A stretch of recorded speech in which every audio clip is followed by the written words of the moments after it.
इसमें से आगे रुक करते हैं सियासी ढाबे का, जहां आज की सबसे दिलचस्प खबर मौजूद है। इजरायल और हमास की जंग जारी है। इधर भारत में इसी मुद्दे पर सियासी बमबारी है। इजरायल पर दिए शरद पवार के बयान पर सियासी घमासान मच गया है। ये घमासान तब और तेज हो गया जब असम के मुख्यमंत्री हेमंता बिस्वा शर्मा ने सुप्रिया सूले को हमास की तरफ से लड़ने के लिए गाजा भेजने का तंज कसा।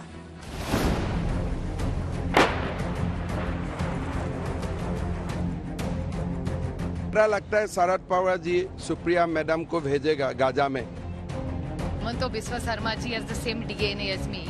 वो असम के मुख्यमंत्री तो पगला गए। जंग इजरायल और हमास के बीच हो रही है, लेकिन इसे लेकर तीर हिंदुस्तान की सियासत में चल रहे हैं। शरद पवार ने इजरायल को समर्थन देने के मामले में प्रधानमंत्री मोदी पर सवाल उठाए तो बवाल बढ़ गया। असम के मुख्यमंत्री हेमंता बिस्वा ने इस जुबानी जंग में शरद पवार की बेटी सुप्रिया सूले को शामिल कर लिया। मेरा लगता है शरद पवार जी सुप्रिया मैडम को भेजेगा गाजा में हमास के लिए लड़ने के लिए। सुप्रिया सूले पर असम के मुख्यमंत्री के बयान ने तूल पकड़ लिया। जवाब देते हुए सुप्रिया सूले ने हेमंता बिस्वा को उनका सियासी डीएनए याद दिलाया। I'm surprised because Hemanta Biswa Sarma ji has the same DNA as me. He's an original Congressee. So he and me share the same DNA. After going to the BJP, you know how disrespectful they are about women.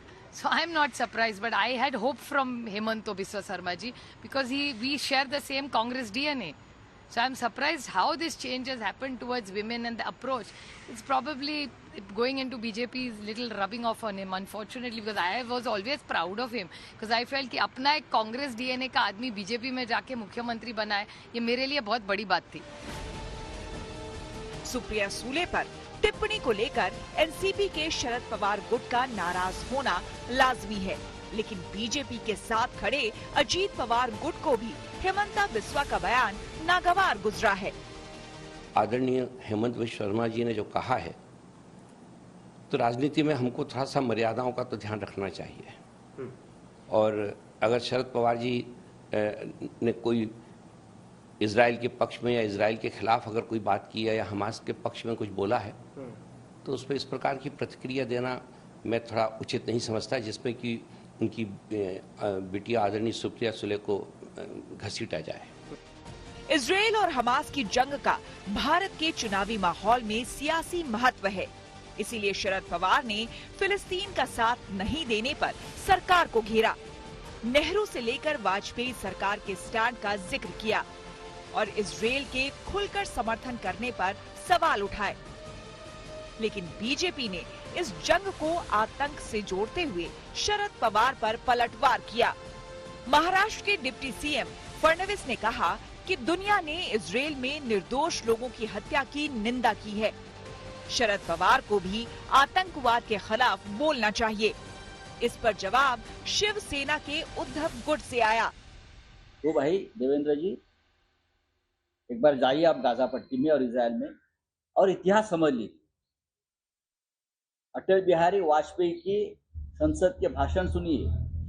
Atal ji जब प्रधानमंत्री थे 2 बार, तब उनकी Palestine के बारे में जो भूमिका रही है वो देख लीजिए।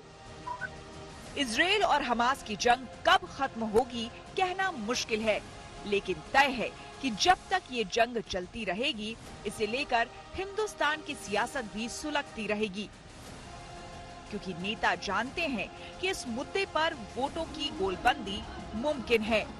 Bureau report, good news today.